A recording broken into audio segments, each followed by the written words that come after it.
Hey guys, welcome to Commerce Guru. तो आज मैं आपके साथ एक डिस्कशन करने वाला हूँ रिगार्डिंग सीएफए और कुछ फाइनेंस रिलेटेड एक कोर्स है ये। तो इससे रिगार्डिंग बात करने से पहले मैं आपसे कुछ क्वेश्चन पूछना चाहता हूँ कि जो कि आपको स्क्रीन पे देख ही गया होगा। What is the purpose of life? आपको क्या लगता है कि लाइफ का क्या पर्पस है? कमेंट सेक्शन में मुझे ज़रूर बताना आपको क्या लगता है कि लाइफ हम जी रहे हैं तो क्यों जी रहे हैं। मतलब यार, ठीक है चल रही है लाइफ, बट अल्टीमेटली क्यों? मेरे हिसाब से जो रीज़न होना चाहिए एक रैशनल पर्सन का लाइफ का, दैट शुड बी हैप्पीनेस।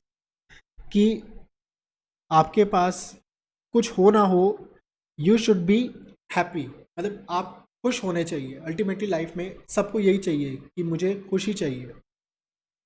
कुछ लोग होते हैं जिनको मैं क्या कहूँ, कुछ लोग होते हैं जो कहते हैं कि हमें खुशी मिलती है पैसों से। कुछ लोग होते हैं कि हमें स्टेटस चाहिए। कुछ लोग होते हैं कि नहीं, हम तो इतने पैसों में ही सेटिस्फाइड है, हमारी जो करंट लाइफस्टाइल है हम उसी में सेटिस्फाइड है। तो बेसिकली मैंने जस्ट आपको एक बात की कि अल्टीमेटली सब चाहते हैं, हैप्पीनेस चाहते हैं। लेकिन मेरे हिसाब से जो हैप्पीनेस है वो अचीव करने के लिए वी ऑल रिक्वायर मनी। यू में से कि सर पैसे की ज़रूरत नहीं, हम पैसे के बिना भी हैप्पी हो सकते हैं। चलो, आपकी बात बिल्कुल मान ली, पैसे के बिना हैप्पी हो सकते हैं तो भाई ठीक है, हो जाओ तुम। I am just talking to that mass who sensibly rationally think कि देखो, हैप्पीनेस चाहिए तो हमें चीज़ों की रिक्वायरमेंट होगी। तो उस केस में हमें पैसे चाहिए, we need money. That's the harsh truth, harsh reality कि अल्टीमेटली ये हैप्पीनेस वैप्पीनेस कुछ नहीं है। मतलब इन द सेंस कि सिर्फ हैप्पीनेस चाहिए, ठीक है, लेकिन उस हैप्पीनेस को अचीव करने के लिए अल्टीमेटली हमें पीछे क्या चाहिए? That we need money. That's the hard reality. But मेरा फोकस ये नहीं रहेगा, मैं आपको बताऊंगा कैसे पैसे कमा सकते हैं या ये कर लोगे तो बहुत पैसे कमा लोगे। आई एम जस्ट सेइंग कि लाइफ में कुछ भी करना है हम हैप्पीनेस के लिए कर रहे हैं। हैप्पीनेस का अल्टीमेट मतलब one of the major portion happiness का इज मनी। अगर जिसके पास पैसे हैं उसको दुनिया पूछती है, उसके पास दोस्त होते हैं, उसके पास सब होता है। तो आई थिंक कि हाँ, money is one of the factor जो कि हर एक को इन्फ्लुएंस करता है लाइफ में कुछ भी अचीव करने के लिए। आप लाइफ में चाहते हो मैं बड़े होकर डॉक्टर बनूं, इंजीनियर बनूं, सीए बनूं, सीएस बनूं, कुछ भी करूं लाइफ में, बट अल्टीमेटली एक चीज़ रहती है ना कि यार मुझे पैसे तो चाहिए ना। आई एम नॉट सेइंग कि आप सीएफए कोर्स करो या ना करो, आई एम जस्ट सेइंग कि मनी की क्या इंपॉर्टेंस है जो कि आप सब जानते हो। मैं जस्ट आपको एक एक्नॉलेज करा रहा हूँ कि देखो, money is something which every one wants. अब जो मेरा सेशन रहने वाला है, मे बी 15 मिनट्स, 20 मिनट्स का, 30 मिनट्स का, जैसे भी रहेगा, आई डोंट नो कितना टाइम इसमें लगेगा, बट हाँ, इसमें मैं आपको बताऊंगा कि how CFA will guide you कि आपको इस पैसे को मैनेज कैसे करना है। CFA is a course which helps in managing how to finance your how to like manage your finances. आप अपने पैसे को कैसे मैनेज कर सकते हो सकता है आपका कोई बिजनेस हो सकता है आप सैलरीड पर्सन हो सकता है आप एक स्टूडेंट हो, आप किसी भी कैटेगरी में हो, आप एक इंजीनियर हो, आप एक डॉक्टर हो, आप कुछ भी हो लाइफ में, आप कुछ भी आपने अचीव कर लिया है। हम क्या चाहते हैं? देखो, दो तरह की चीज़ें होती हैं, एक होती है एक्टिव मनी, एक होती है पैसिव मनी। मैं सिंपल मतलब अर्निंग की बात करता हूँ, मनी मनी वर्ड उतना अच्छे से नहीं रिलेट कर पाएंगे। Active earning and passive earning. Active earning वो होती है, एक डॉक्टर अपने क्लिनिक में जाता है, जितने क्लाइंट सर्व करेगा उतनी ज़्यादा अर्निंग होगी। एक सीए जितनी ज़्यादा इनकम टैक्स रिटर्न फाइल करेगा उतनी ज़्यादा इनकम कमाएगा। मैं एक कोच होके, एक टीचर होके जितने ज़्यादा स्टूडेंट्स को पढ़ाऊंगा उतनी ज़्यादा मेरी इनकम होगी। That is known as active earning. Passive earning क्या है? मैं आराम से गोवा के बीच पे लेटा हूँ, अपना जूस पी रहा हूँ और इन्जॉय कर रहा हूँ, और पीछे पीछे मेरी कमाई हो रही है। That is known as passive earning. I am not saying कि पैसिव सही है, एक्टिव नहीं होनी चाहिए, एक्टिव होनी चाहिए, पैसिव नहीं होनी चाहिए। मेरा मानना यह है दोनों तरह की इनकम होनी चाहिए। अगर पैसा आपके लिए पैसा बनाए तो इससे बढ़िया और क्या चीज़ हो सकती है? एक फ़ायदा तो ये रहता है कि आपका पैसा तेज़ी से ग्रो करेगा। इसके पीछे भी जाऊंगा, क्यों आप चाहते हो कि पैसा तेज़ी से ग्रो करे? सर हमें तो इतने में ही खुश हैं, ठीक है खुश रहो, लेकिन अभी आपको लॉजिक बताऊंगा, रीज़न बताऊंगा, तो आप खुद कहोगे हाँ, पैसिव अर्निंग एक ऐसी चीज़ है जो कि लाइफ में होनी चाहिए, हम सबकी लाइफ में होनी चाहिए। सेकेंड थिंग मैं बात करता हूँ, आप एक्टिवली कमा रहे हो, let's say one person is earning 50,000 per month, ठीक है। ईयर में कितना कमा रहा है वो? 6 लाख कमा रहा है। मान लो उस पर्सन की एज है लेट्स से 25 एंड वो 60 की एज में रिटायर होगा, तो 60 माइनस 25 दैट कम्स 35। तो और मैं मान सकता हूँ 10% अगर बढ़ेगा, मतलब कि हर साल 10-10-10-10% इसकी जो सैलरी है वो बढ़ती जाएगी, तो अराउंड मतलब जितना भी फिगर आएगा, ये कैलकुलेशन आप सब कर सकते हो कि इतने अमाउंट है, इतना हो जाएगा, वैसे हो जाएगा, ये हो जाएगा, मतलब एक्सेल शीट बना के मैं पूरा दिखा सकता हूँ कि इतनी कैलकुलेशन, वो कैलकुलेशन।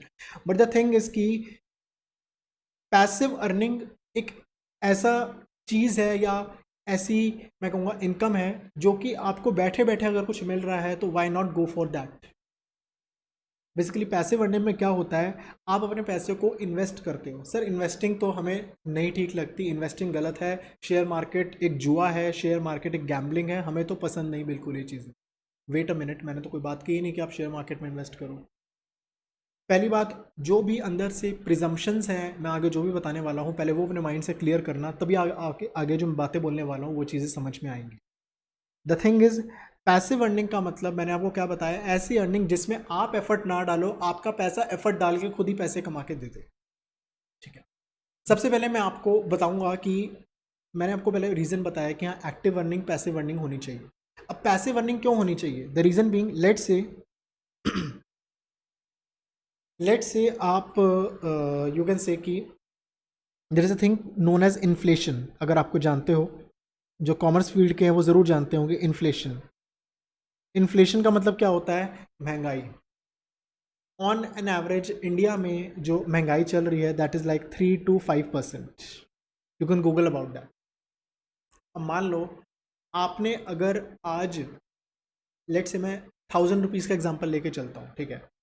आपने अगर आज 1000 रुपीज़ कमाए और आपने सोचा मैं इसे कहीं नहीं इन्वेस्ट करूँगा, मुझे ये बताओ, जो चीज़ आज 1000 रुपये की मिल रही है, मैं इसको 4% मान रहा हूँ ऑन एन एवरेज करके, ठीक है ना, जो चीज़ आज 1000 रुपये की मिल रही है वो आज से 1 साल बाद कितने की मिलेगी, 1000 में 4% ऐड कर दूंगा, दैट इज़ 1040 रुपीज़ की मिलेगी।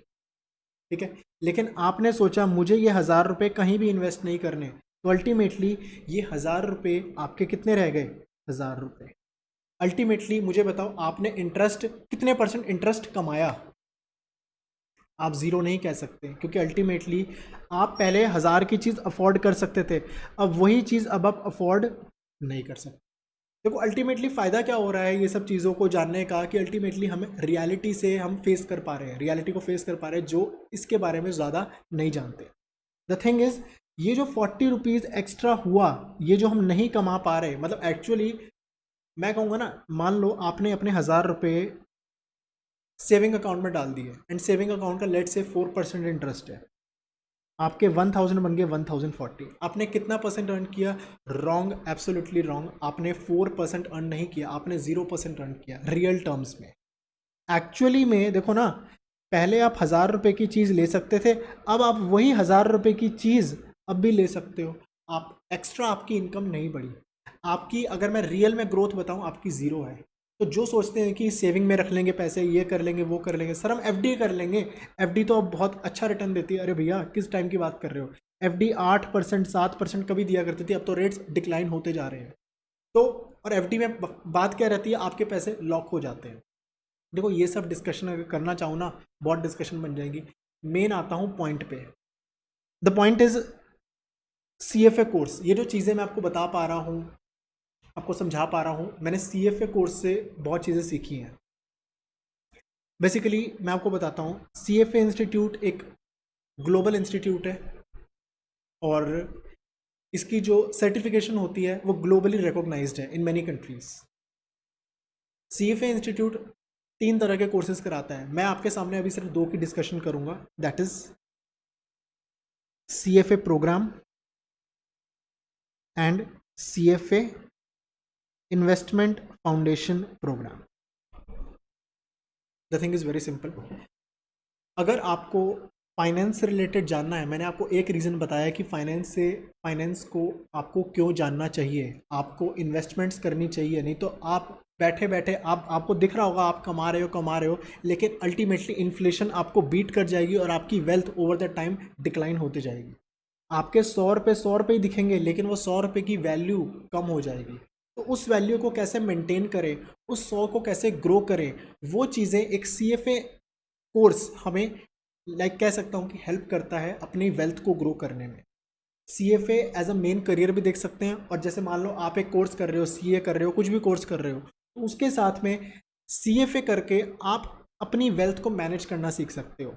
मेंस मान लो कोई CFA कर रहा है तो वो दूसरे की तो वेल्थ मैनेज करेगा ही करेगा, लेकिन CFA करने का one of the greatest advantage जो मुझे लगता है कि हमें अपने पैसे मैनेज करने आ जाते हैं। सर हमें बहुत पता है कहाँ पैसे लगाने हैं, क्या करने हैं, इसके लिए कोर्स करने की क्या ज़रूरत है। ठीक है, आपका ऐसा मानना है, you may believe that, but trust me, मैं इसके बारे में थोड़ा और बताता हूँ, देन मे बी आपकी थोड़ी थिंकिंग चेंज हो। ठीक है, जो CFA प्रोग्राम है इसमें क्या होता है, इसमें 3 लेवल्स होते हैं। मैं इसके बारे में डिटेल वीडियो अलग बनाऊंगा, अभी जो मेन वीडियो है मैं इसके ऊपर डिस्कस करना चाहता हूँ। First level, second level, third level, इसमें अलग अलग टॉपिक एरियाज कवर्ड है। मैं टॉपिक एरियाज में नहीं जाऊँगा क्योंकि वो अलग वीडियो के लिए रखेंगे। ठीक है, और जो इसमें मैं कहूँगा कि देखो अल्टीमेटली बात आती है कि इसमें भी पैसे कितने मिल रहे हैं। इसकी जो पैकेजेस हैं, स्टार्टिंग सैलरीज हैं, that begins like 6 to 8 lakhs per annum से स्टार्ट करते हैं। मतलब हाँ, नॉर्मली जैसे स्टार्ट करते हैं एंड इसकी लिमिट बहुत ज़्यादा रहती है। अभी मैं इस प्रोग्राम के बारे में ज़्यादा नहीं बताना चाहता, द रीज़न बीइंग, सबसे पहले आपको इसका डिसएडवांटेज बताता हूँ। The disadvantage is this course is very very costly. अगर आपको एग्ज़ाम देना है लेवल 1 का, including registration fees, it cost around 1 lakh rupees. And अगर आपने ये एग्ज़ाम क्लियर नहीं किया then the whole 1 lakh rupees बिल्कुल ख़त्म हो जाएगा। मतलब 1 लाख रुपीज़ आपने पानी में बहा दिए। सर ये तो बहुत खतरनाक कोर्स है, कैसे होगा, क्या होगा, इसके बारे में अलग वीडियो जैसे बता रहा हूँ मैं बताऊंगा। बट द थिंग इज़ कि कुछ लोग हैं जिन्हें पता होगा। मैं एक छोटा सा एग्जांपल लेके चलता हूँ। अगर मैं आपको आज बताऊँ कि आपको पता है, आप मान लो आज आप 10th में, आपकी आज 10th क्लियर हुई, और मैं आपको बोलूँ आपको पता है 11th में ना कॉमर्स लेनी चाहिए, कॉमर्स में ना अकाउंट्स होती है, इको होती है। आप कहोगे अकाउंट्स इको है क्या? देखो जब तक कोई चीज़ के बारे में पता नहीं चलेगा ना कि इस चीज़ में इंटरेस्ट है या नहीं है या क्या चीज़ है, तब तक लगता है यार क्या चीज़ है। मोस्टली बच्चे जो सोचते हैं कॉमर्स लेते टाइम कि यार साइंस अपने बस की है नहीं, आर्ट्स में कौन जाएगा, बेइज्जती हो जाएगी, तो एक काम करते कॉमर्स ले लेते।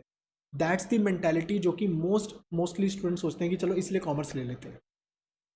नेक्स्ट चीज़ आती है कि सर CFA इतना आप बोल तो रहे हो, लेकिन फाइनेंस में मेरा इंटरेस्ट है या नहीं है ये कैसे पता चलेगा? एक पॉइंट ये। दूसरा चीज़, चलो सर मुझे पता चल गया मेरा फाइनेंस में इंटरेस्ट है, लेकिन सर इतने पैसे लगाऊंगा, ये सच में वैसा कोर्स है या नहीं है, या इसके कुछ क्या करें, इसका समझ नहीं आ रहा सर। तो मैंने कहा कोई बात नहीं, रुको। CFA इंस्टीट्यूट ने एक और प्रोग्राम बनाया है, that is CFA investment foundation programme. जैसे आप देखते हो ना मूवी, 3 घंटे की मूवी, ये वो 3 घंटे की मूवी है, ये 1 घंटे की मूवी, ये 1 घंटे की मूवी, ये 1 घंटे की मूवी। और इस तीनों मूवीज़ का, मूवी आने से पहले मूवी का क्या आता है, मूवी का ट्रेलर आता है। सो यू कैन से, अगर रिलेट करना चाहे तो CFA investment foundation programme is like a trailer of the movie. Sir ठीक है, आपकी बात समझ गए, लेकिन सर ये करके क्या मिलेगा? मतलब पहली बात, एक तो आपको CFA इंस्टीट्यूट की तरफ से सर्टिफिकेशन मिलेगी that you have clear this exam. CFA institute की तरफ से सर्टिफिकेशन मिलना is very very, like you can से अ गुड थिंग, एक अच्छी चीज़ है, एक रेपुटेशनल चीज़ है।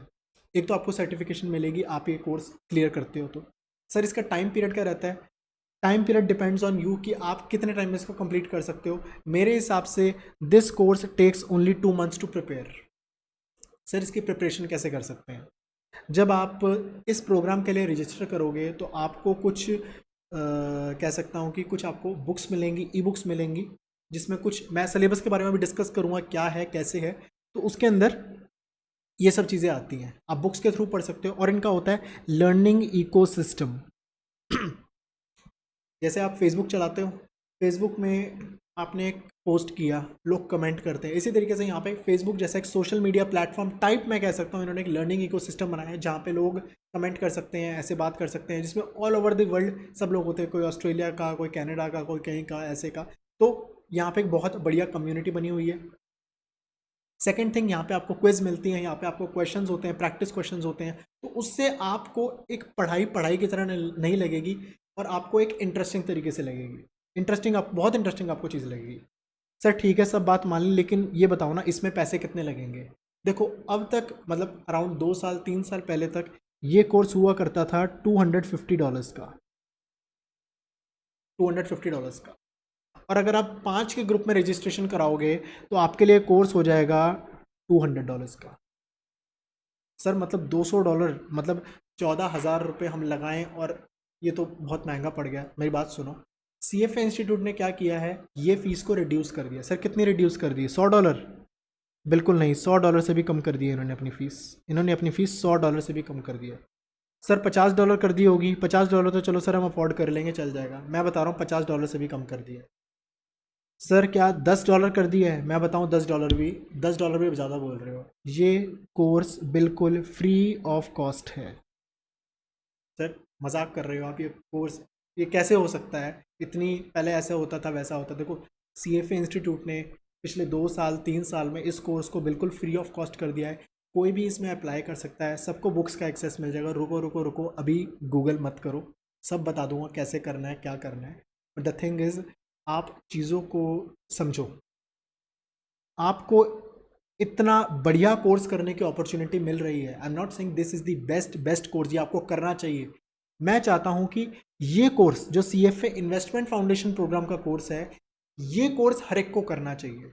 चाहे कोई साइंस का हो, चाहे कॉमर्स का हो, चाहे आर्ट्स का हो, चाहे किसी भी फील्ड का हो। थोड़ी फाइनेंस की नॉलेज हर पर्सन को होनी चाहिए, क्योंकि देखो पैसे हर कोई कमाता है, लेकिन पैसे को थोड़ा बहुत मैनेज करना तो हर एक को आना चाहिए ना। आप मेरी बात समझ रहे हो? तो इस पर्पस के लिए मैं सजेस्ट करूंगा, आप लाइफ में कुछ भी करो। अरे ये CFA प्रोग्राम को मारो गोली, हम नहीं बोलते इसके बारे में। मैं कह रहा हूँ यार, ये CFA इन्वेस्टमेंट फाउंडेशन प्रोग्राम, ये प्रोग्राम हर एक पर्सन को करना चाहिए। द रीज़न बीइंग, पहली बात ये फ्री ऑफ कॉस्ट है यार। फ्री में चीज़ मिलती है तो भैया हम भंडारा भी खा लेते हैं। तो यार ये तो इतना बढ़िया कोर्स मिल रहा है, सर्टिफिकेशन मिल रही है आपको, आप अपने लिंक्डइन की प्रोफाइल के सामने दिखा सकते हो। जो बच्चे 12th में अभी क्लियर हुए हैं वो ये चीज़ स्टार्ट कर सकते हैं, 12th के बाद स्टार्ट कर सकते हैं। देयर इज़ नो कि कोई मिनिमम रिक्वायरमेंट नहीं है आपको ये होना चाहिए वो होना चाहिए, कोई भी पर्सन इसको स्टार्ट कर सकता है। नेक्स्ट थिंग, सर इसमें थोड़ा सिलेबस का बताओ, सिलेबस में क्या है, ताकि पता चले कि हाँ।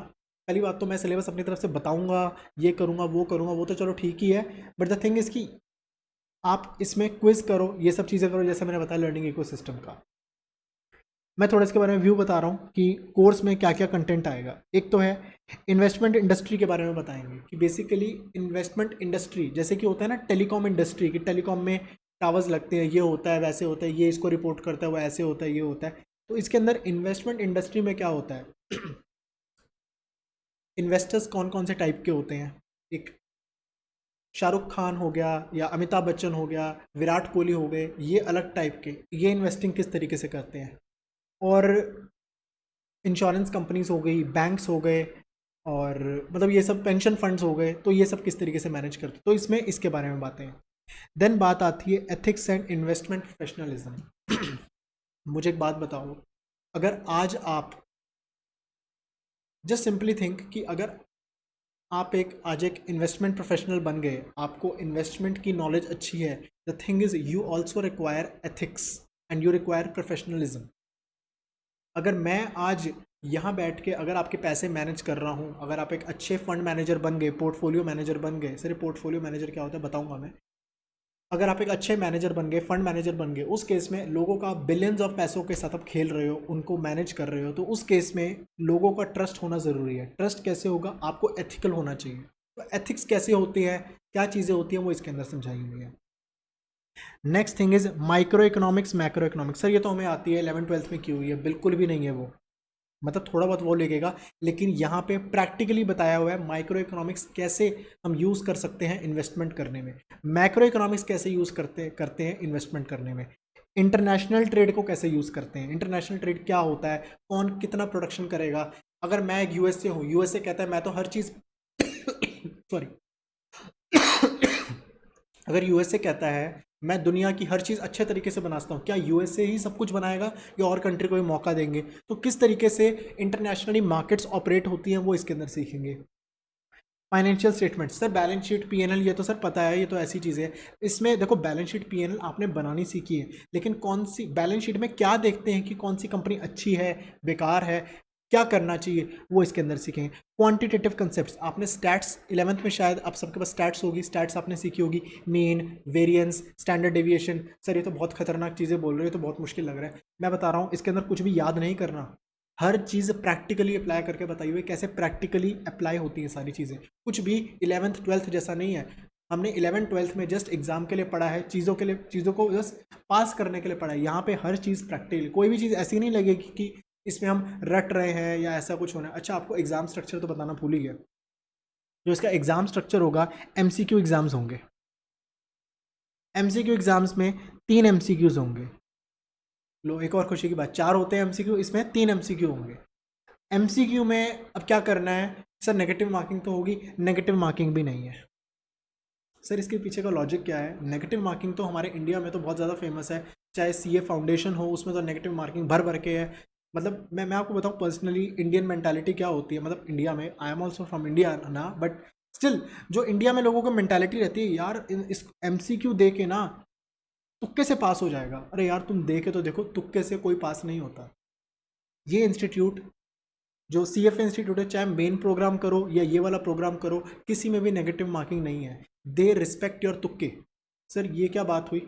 मुझे ये बताओ, रियल लाइफ में जब आप इन्वेस्टमेंट्स करोगे, क्या आप थोड़ी सी अपनी इंट्यूशन नहीं लगाओगे? मान लो आपने कैलकुलेशन वगैरह कर ली, आपने मॉडल्स बना दिए, आप चीज़ों को सीख रहे हो, आपने टेस्ट करा, हाँ ये 2 शेयर बढ़िया हैं, लेकिन इन 2 में से मान लो मुझे एक में इन्वेस्ट करना है, तो थोड़ी सी अंदर से आप लगता है ना, यार मुझे लग रहा है ये होना चाहिए, वो चीज़ आती है ना। जब रियल लाइफ में आप इंट्यूशन का अप्लाई करते हो, तो कहते हैं कि आप जब, अगर आप तुक्के मार के ही पास हो सकते हो तो कोई बात नहीं भैया, तुक्के मार के तो इन्वेस्ट भी बढ़िया कर देगा। तो दे रिस्पेक्ट योर तुक्के, you see how they like treat you.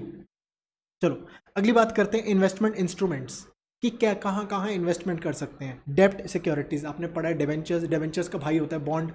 Bonds की वैल्यूएशन कैसे होती है कि हाँ ये 100 रुपये का बॉन्ड है, इसकी वैल्यू आज 90 रुपये चल रही है, मतलब क्या करना चाहिए? सेल करना चाहिए। मतलब 100 रुपये की चीज़ बेच दो, जब 90 हो जाए फिर खरीद लेंगे। मान लो मैंने एक चीज़ देखी, अरे इसकी वैल्यू तो 90 रुपये होनी चाहिए, लेकिन एक्चुअल में चल रहा है 50 रुपये, में क्या करूँगा? मैं 50 रुपये की चीज़ खरीद लूँगा, जब वो 90 हो जाएगी मैं उसे बेच दूंगा। तो डेब्ट सिक्योरिटीज़ में वैल्यूएशन बताते हैं। इक्विटी सिक्योरिटीज़ मतलब कि शेयर मार्केट में शेयर्स की क्या वैल्यू होनी चाहिए, शेयर्स कैसे ट्रेड करने चाहिए, इसके अंदर बताएंगे अलग अलग तरह की किस तरीके से ट्रेडिंग होती है, सब चीज़ें सिखाएंगे। डेरिवेटिव्स, इक्विटी का एक और पार्ट होता है डेरिवेटिव्स। ये मैं अभी इसके बारे में नहीं बता पाऊंगा एक्सप्लेन करने में, मतलब बहुत लंबी वीडियो बन जाएगी। Next thing is alternate investment, जैसे हो गए रियल एस्टेट, गोल्ड, कमोडिटीज़, तो ये सब चीज़ें इसके अंदर आ जाती है। रियल एस्टेट में कौन कौन सी होती है? ऑफिस होता है, यू कैन से सोसाइटी बिल्डिंग्स होती हैं, तो ये सब चीज़ें, फार्म हाउस होता है, तो ये सब चीज़ें आ जाती है। किस तरीके से वैल्यूएशन होती है, तो वो सब चीज़ें इसमें आपको बेसिक चीज़ें आपको सीखने को मिलेंगी। Next thing is industry structure. हम इंडस्ट्री का स्ट्रक्चर कैसा होता है ये मैं भी नहीं बता पाऊंगा। इन्वेस्टमेंट व्हीकल्स, जैसे कि म्यूचुअल फंड, आपने नाम सुना होगा। म्यूचुअल फंड अलग अलग तरह के होते हैं। ओपन म्यूचुअल फंड होते हैं, क्लोज्ड एंडेड होते हैं, ओपन एंडेड होते हैं, तो अलग अलग तरह के होते हैं। क्या बेनिफिट्स है, क्या नुकसान है, सब चीज़ें प्रैक्टिकली एक्सप्लेन किया हुआ है। अगर मैं और आगे जाऊँ ना, बहुत चीज़ें हैं। रिस्क मैनेजमेंट है, परफॉर्मेंस इवैल्यूएशन है। एक मैनेजर है, उसकी परफॉर्मेंस कैसे इवैल्यूएट करनी चाहिए। सर ये तो पता है ना, अगर उसने 100 रुपये के 110 बना दिए, 10% बन गया, ऐसा नहीं करते मैनेज। यू नो, कुछ चीज़ें होती हैं जो हमें लगता है आती हैं, लेकिन वो चीज़ें ना, ये कोर्स करके आपको थोड़ी सी हेल्प मिल सकती है, आपको थोड़ी सी हेल्प मिल सकती है। तो this is one of the course जो कि यू कैन से कि अप्लाई कर सकते हो, फ्री ऑफ कॉस्ट है। आप गूगल पे टाइप करेंगे CFA इन्वेस्टमेंट फाउंडेशन प्रोग्राम, पहली लिंक आ जाएगी, आप इजीली रजिस्टर कर सकते हो, फ्री ऑफ कॉस्ट रजिस्ट्रेशन है। इसके टेस्ट कैसे होते हैं, कब होते हैं, मैं बता देता हूँ। लेट्स से आज डेट है, मैं आज मान रहा हूँ 1 जून है, लेट से आज 1 जून है, आपने आज रजिस्ट्रेशन की, तो आज से 30 डेज बाद, दैट इज़ 30 जून, 30 जून के बाद आप एग्ज़ाम दे सकते हो कभी भी। बट 1 जून के बाद 6 महीने जोड़ दो, जून, जुलाई, अगस्त, सितंबर, अक्टूबर, नवंबर, दिसंबर, सॉरी नवंबर, 30 नवंबर। लेकिन 30 नवंबर से पहले पहले आपको एग्ज़ाम देना। सर एग्ज़ाम कितने देने हैं, कैसे देने हैं? देखो इसके अंदर होते हैं 2 मॉक टेस्ट। इन 2 मॉक टेस्ट में आपके 70% आने चाहिए। इन 2 मॉक टेस्ट में आपके 70% आने चाहिए, तब आपका फाइनल एग्जाम अनलॉक हो जाता है। सर इसमें अगर क्लियर नहीं कर पाए कोई बात नहीं, फिर दे दो। सर फिर क्लियर नहीं हुआ, फिर दे दो। जितनी मर्जी बार आप मॉक टेस्ट दे सकते हो, अपने आप को टेस्ट कर सकते हो। मेरा सजेशन पर्सनली क्या रहेगा, आप क्या करो, आप प्रैक्टिस क्वेश्चन इसमें दिए होंगे, अराउंड 1100-1200 प्रैक्टिस क्वेश्चन है, उनको प्रैक्टिस करने के बाद मॉक टेस्ट दोगे, then you can easily clear the exam. फिर होता है फाइनल एग्जाम। फाइनल एग्जाम में देखो इसकी जो रैंकिंग होती है ना, रैंकिंग इन द सेंस की पासिंग क्राइटेरिया इसमें परसेंटाइल बेसिस होता है। मतलब कि मान लो एक 100 मार्क्स का पेपर है, ठीक है, और उसमें ऑन एन एवरेज मैं कहूँगा, ऑन एन एवरेज नहीं, हाईएस्ट की बात करता हूँ, हाईएस्ट एक बच्चे के 30 मार्क्स आए हैं। हाईएस्ट मतलब क्लास इतनी डफर है कि सबके 30 मार्क्स आए हैं, तो जिसके 30 है ना उसको बोलेंगे 99 परसेंटाइल, 99 परसेंटाइल, 29 को 98 पॉइंट कुछ परसेंटाइल, ऐसे करके उसको मार्किंग देंगे। तो यहाँ पे भी जो फाइनल एग्जाम में क्लियर होने का क्राइटेरिया है ना, दैट इज परसेंटाइल सिस्टम। आपको 70th परसेंटाइल के ऊपर ऊपर रहना होता है, दैट्स व्हाट आई थिंक। मुझे भी एग्जैक्टली क्लियर नहीं है किस तरीके से होता है, बट हाँ, अगर आप ये 2 मॉक टेस्ट अच्छे से क्लियर कर पाओगे, फाइनल एग्जाम दोगे, मोस्ट प्रोबेबली आपका क्लियर हो जाएगा। मतलब 99% आई एम श्योर कि अगर आप मॉक टेस्ट क्लियर कर पा रहे हो, फाइनल एग्जाम भी आपका क्लियर हो जाएगा। तो उसके बाद जब आपने एग्जाम क्लियर कर लिया, आपकी इसकी सर्टिफिकेशन आपको मेल के थ्रू मिल जाएगी। आप लिंक्डइन पे लगा सकते हो, हर जगह अपना आप दिखा सकते हो कि हाँ, you have gained that certificate. Sir इसका एग्ज़ाम कहाँ होगा? इसका एग्ज़ाम आपको अपने घर पे देखना है, घर पे ही देना है। पहले इसके सेंटर्स होते थे, ये एग्ज़ाम अपने घर पे ही देना। बट द थिंग इसकी देखो ना, घर पे देना है तो भैया गूगल खोल लिया, ये कर लिया, आपने मुझे फ़ोन कर लिया, सर आप इसका आंसर बता दो, वो चीज़ देखो दैट इज़ अनएथिकल, वो चीज़ गलत है। मैं आपको कुछ भी करवा दूँ, बट द थिंग इज़ कि उस सर्टिफिकेशन का फ़ायदा नहीं है जब तक आप नॉलेज गेन ना करो, ठीक है। तो ये वीडियो इसी के रिगार्डिंग थी, ज़्यादा बड़ी वीडियो बन गई, बट आई थिंक सो कि ये स्टूडेंट्स को हेल्पफुल रहेगी। CFA as a career, CFA as a career मैंने अभी नहीं बताया, बट द थिंग इज़ कि फाइनेंस में एंट्री लेने के लिए ये एक बढ़िया चीज़ है, बढ़िया इंस्ट्रूमेंट है, जो कि फ्री ऑफ कॉस्ट आप इसको कर सकते हो। बाकी in the future I am planning to launch classes of this. I am not promoting myself in any way और other, I am not still yet plan कि कब क्लासेस आएंगे कब नहीं आएंगी, बट हाँ, very soon within 6 months और 8 months I will be launching classes of this.